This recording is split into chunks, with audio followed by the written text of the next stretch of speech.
Hello my friends, I'm Duchess and welcome to my YouTube channel. So this is like a face reveal video.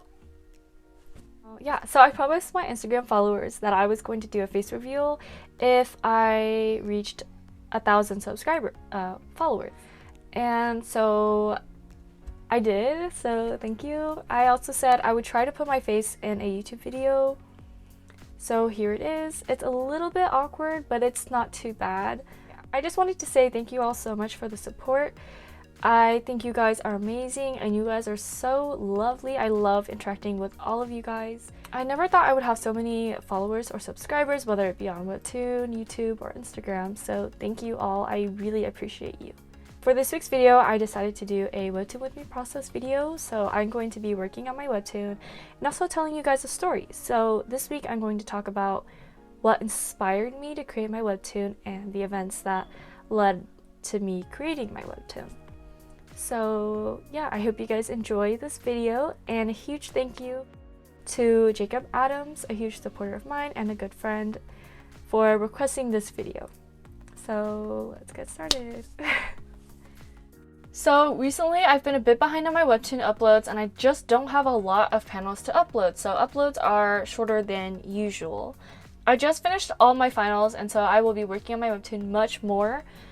I'm going to try to create buffer episodes so that way this shortage won't happen again, hopefully. Okay, story time.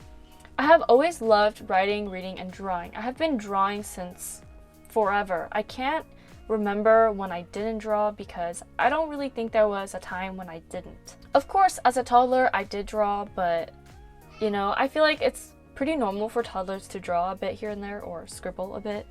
So yeah, but after kindergarten, I was always drawing and it was my favorite thing to do.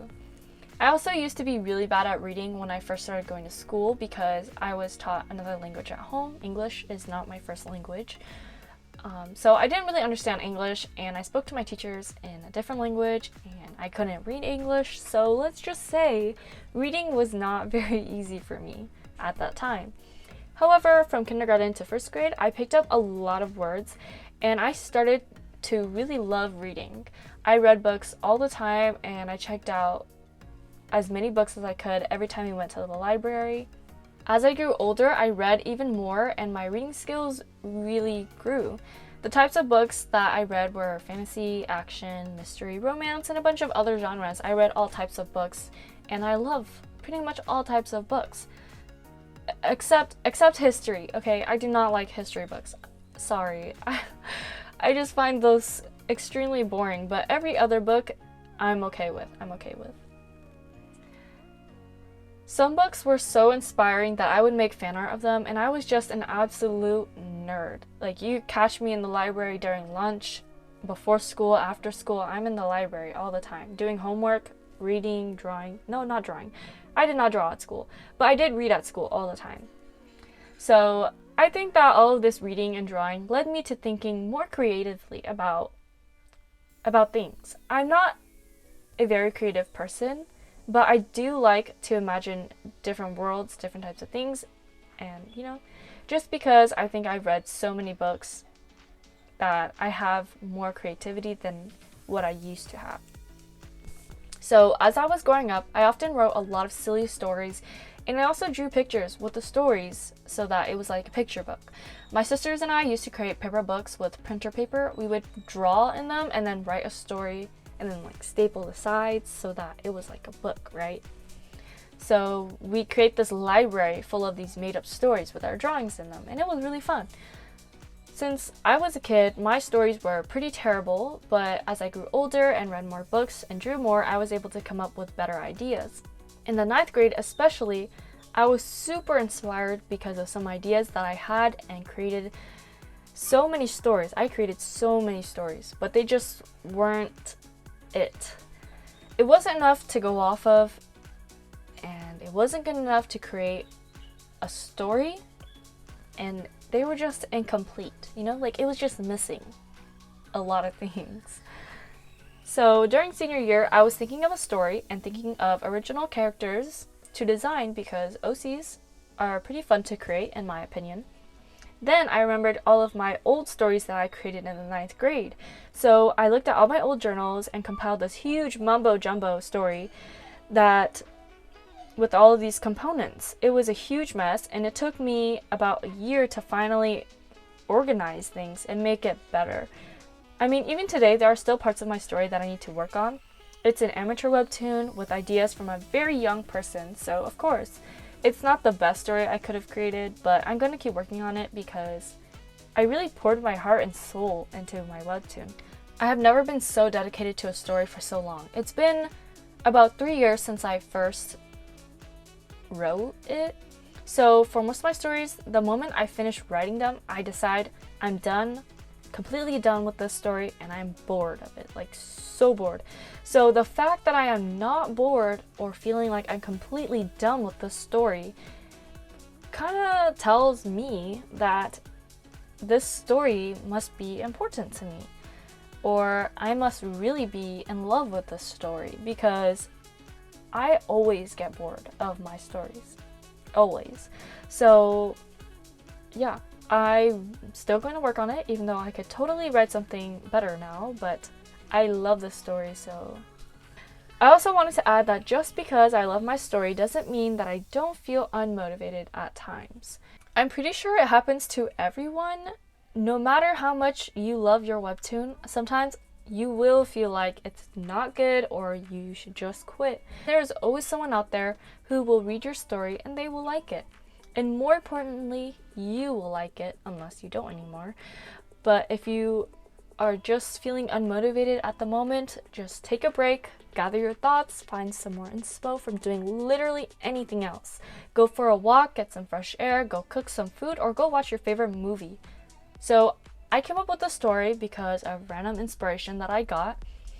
I also used many of my favorite tropes and similar concepts from other books that I've read before. I did not copy any work from anyone else.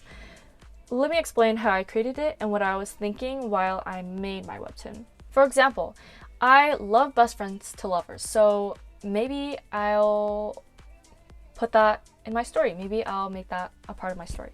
Or maybe I love enemies to lovers, so I want enemies to lovers in my story because I love that too. By the way, please let me know down in the comments how you guys feel about enemies to lovers, because I've been hearing many bad things about it this year, but I love it so much. Like, if you do a good job, it is so good, seriously. But all year I've been hearing bad things about it, like, don't do enemies to lovers. Enemies to lovers is so overrated and things like that. Please let me know what you guys think. Anyways, so I also love magic concepts, so maybe I'll create a magical world, you know, with magical people. Or maybe I love poofy gowns. I love poofy gowns, so I'll make this world an older one where everyone wears gowns. And I love strong and intelligent men, so maybe I'll create a strong and intelligent male character. Things like that, you know, like everything that my webtoon has is kind of what I'd like to read and see in a webtoon or in a book. So I guess that's something important for creators to think about. I also wanted to add that since I grew up drawing and reading and I loved both of those things, I later discovered webtoon in 9th grade, and it was a combination of both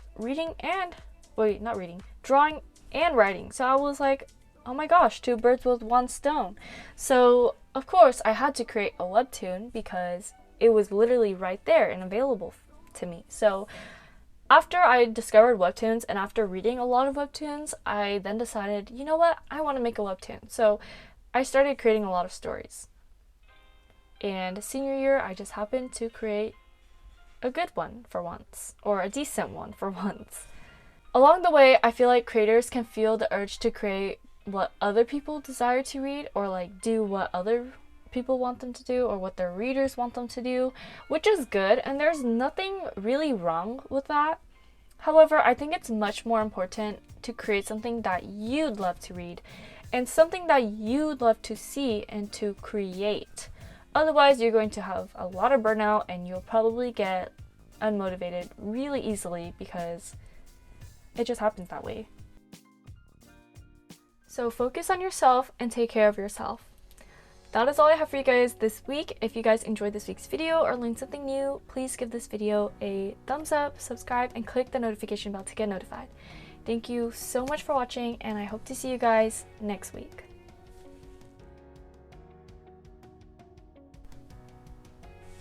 Okay. Oh. I recorded.